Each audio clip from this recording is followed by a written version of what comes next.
Where your treasure is, there will your heart be also. God has given us unlimited treasures in His Word. Every time we open it, we can discover a new treasure or admire an old one. What will we find today? Here's Carla Early with Treasure Hunt in the Word. I don't know about you, but if I know that I annoy someone, I tend to stay away from them and don't do annoying things around them. But Jesus did not do this. Instead of avoiding those who were angry at him, Jesus continued to exacerbate the situation by doing things he knew would get their attention, like healing people on the Sabbath. As I heard someone say once, it was like Jesus hitting a hornet's nest with a broomstick every time he healed on the Sabbath. In John 9, Jesus goes straight from one confrontation in which the Jewish leaders tried to stone him into another situation where he healed a blind man on the Sabbath. This was at least the second time he'd done that, and he knew it really ticked these guys off. Yet he did it anyway. Why did it make them so angry? Well, God had given 10 basic commandments, one being, remember the Sabbath day to keep it holy. His instructions for them were not to work. He even made manna, their daily bread from heaven, to appear only 6 days a week and not on the Sabbath. He told them to collect double the day before.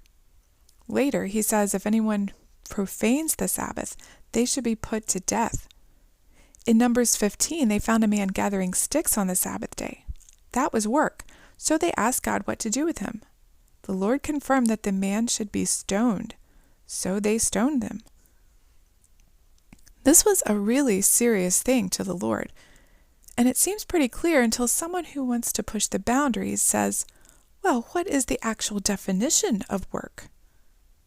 So the Jewish leaders got together and made some rules about what constituted work on the Sabbath. Under 39 headings, they had countless little rules that likely left people more exhausted trying to keep them than if they'd worked a full day. Like no kneading bread, no kindling or extinguishing fires, no looking into a mirror, no lighting a candle. And one could only walk a Sabbath day's journey, which was about 2/3 of a mile. They couldn't carry anything, not even a hanky.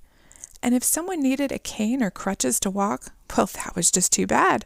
That was carrying something. The rules said that you could save someone's life on the Sabbath, but you couldn't do anything to relieve pain or make someone better. Now, to me, that sounds kind of cruel. I mean, when my son fell out of a tree and broke both arms, it was on a Sunday. What if we had taken him to the hospital, which was more than a Sabbath day's journey, by the way, and they turned him away because he didn't break his neck and it wasn't life-threatening? Let me just tell you, it might have quickly become a life-threatening situation for the doctors if they'd refused to relieve his pain. So instead of rejoicing for the one Jesus healed on the Sabbath, the Jewish leaders became angry at the one who did the healing.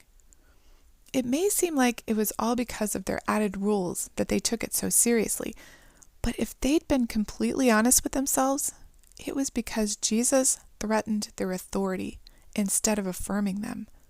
They assumed the Messiah would come and thank them for taking such good care of the law and doing everything right.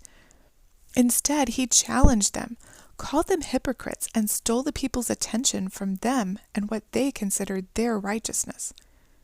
He wasn't the Messiah they wanted, and breaking the Sabbath by healing someone seems like a thin straw to grasp at, but they sure did. Jesus kept pushing their buttons as if he was reaching out to the Pharisees, trying to get them to realize their sin. But he tells them later, they're remaining stubbornly blind. How has God reached out to you, trying to get you to realize a stubborn sin? How will you respond? You can contact us at treasurehuntintheword@gmail.com. We'd love to hear the treasures God has given you through His Word.